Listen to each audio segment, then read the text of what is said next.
பிஸ்மில்லாஹிர்ரஹ்மானிர்ரஹீம். அஸ்ஸலாமு அலைக்கும் வரஹ்மத்துல்லாஹி வபரகாத்துஹு. ஒருவருக்கு இருக்கின்ற உரிமைகள் வரைபோக்கு காரணம் சட்டம் தொடர்பான விழிப்புணர்வின்மையாகும். எனவே குறைந்தபட்சம் நாளாந்த நம்மோடு தொடர்படுகின்ற அதே நேரம் நமக்கு பாதிப்புகளை ஏற்படுத்தக்கூடியதாக அமையக்கூடிய விடயங்கள் தொடர்பான சட்டங்களை நாங்கள் அறிந்திருப்பதன் மூலம் எமக்கான உரிமைகளை அனுபவிக்கவும் தண்டனைகளிலிருந்து சுதந்திரமாக செயல்படவும் முடியுமாக இருக்கிறது. ஒருவரோடு விடயம் தொடர்பில் குற்றம் சாட்டப்படுகின்ற போது குறிப்பிட்ட விடயம் சட்டப்படி தவறானது என தான் அறிந்திருக்கவில்லை என கூறி தண்டனையிலிருந்து தப்பிக்க முடியாது. ஏனெனில் எல்லோரும் சட்டம் தெரிந்துள்ளார்கள் என்கின்ற பிரசம்சன் அடிப்படையிலேயே, அதாவது அனுமானத்தின் அடிப்படையிலேயே தீர்ப்புகள் வழங்கப்படுகின்றன. எனவே நாளாந்த நம்மோடு தொடர்படுகின்ற சில விடயங்கள் தொடர்பில் காணப்படுகின்ற சட்ட ஏற்பாடுகளை வீடியோ 11 இந்த வீடியோவை நாங்கள் பார்க்க போறோம்.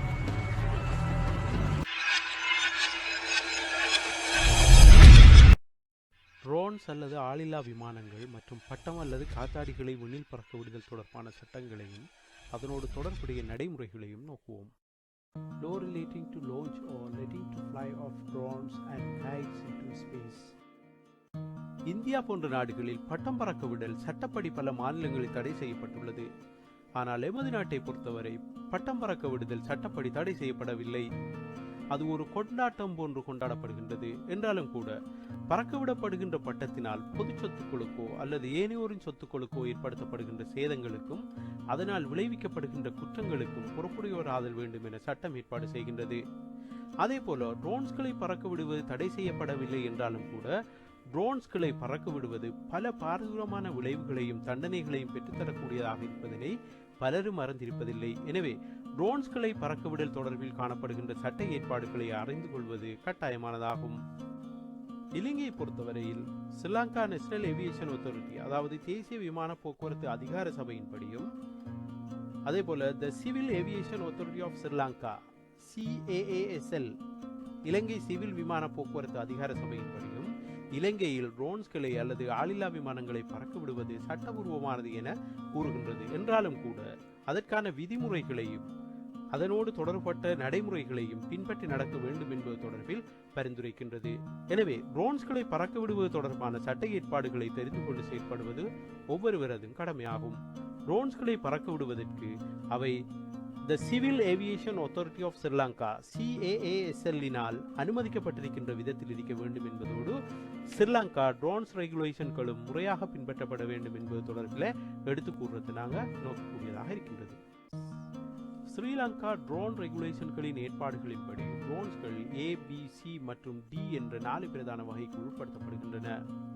25 கிலோ அல்லது அதற்கு மேற்பட்ட எடை கொண்டவைகள் A வகை எனவும், 1 கிலோ தொடக்கம் 25 கிலோ வரை எடை கொண்டவைகள் B வகை எனவும், 200 கிராம் தொடக்கம் 1 கிலோவுக்கு உட்பட்ட எடை கொண்டவைகள் C வகை எனவும், 200 கிராமுக்கு குறைந்த எடை கொண்டவைகள் D வகை எனவும் பிரிக்கப்பட்டு காணப்படுகின்றது. குறித்த ABCD என்கின்ற ட்ரோன்ஸ் வகைகளை பறக்க விடுகின்ற போது பின்பற்றப்பட வேண்டிய சட்ட நடைமுறைகளை ஸ்ரீலங்கா ட்ரோன் ரெகுலேஷன்ஸ் தெளிவாக எடுத்துக் கூறுகின்றது.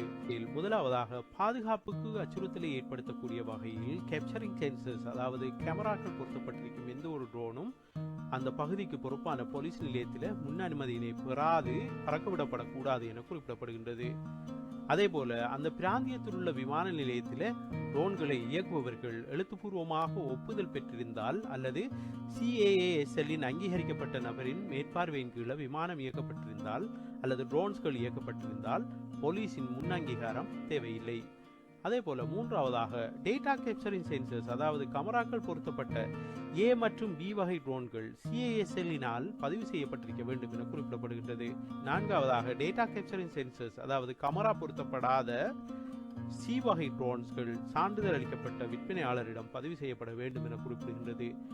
ஐந்தாவதாக கேமராக்கள் பொருத்தப்படாத D வகை ட்ரோன்கள் பதிவு செய்வதற்கான தேவையிலிருந்து விலக்கு அளிக்கப்படுகின்றது.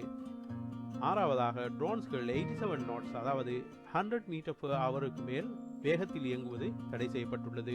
ஏழாவதாக மோசமான வானிலையின் போது அல்லது 5 கிலோமீட்டருக்கும் குறைவாக தெரிவு நிலை ஒன்று இருக்கின்ற போது ட்ரோன்ஸ்கள் பறக்கவிட அனுமதிக்கப்படுவதில்லை.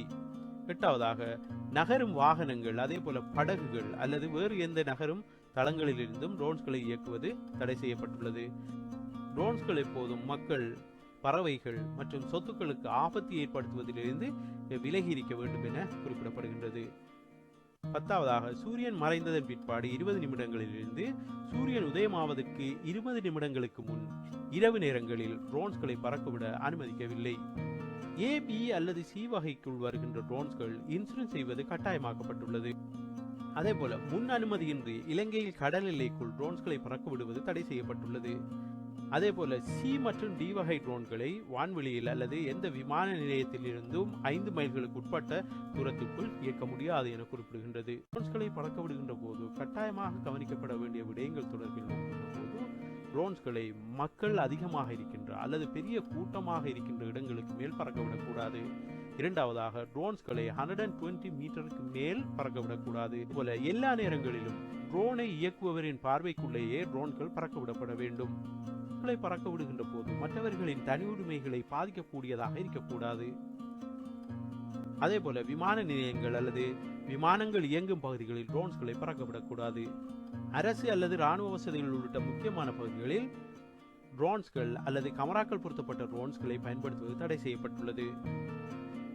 அதேபோல தொல்பொருள் தளங்கள், தகவல் தொடர்பு கோபுரங்கள், மின் இணைப்புகள், நெடுஞ்சாலைகள், தேசிய பூங்காக்கள், ரயில்வே மற்றும் மதத்தளங்கள் மீது ட்ரோன்ஸ்களை பறக்க விடுதல் தடை செய்யப்பட்டுள்ளது. உள்ளவர்கள் ட்ரோன்ஸ்களை அல்லது ஆளில்லா விமானங்களை இறக்குமதி செய்வதற்கு மினிஸ்ட்ரி ஆஃப் டிஃபென்ஸ், அதேபோல Civil aviation authority of Sri Lanka, அதேபோல Telecommunication Regulatory Commission of Sri Lanka, அதேபோல Import and Export Control Department போன்றவற்றின் அனுமதிகளை பெற வேண்டும்.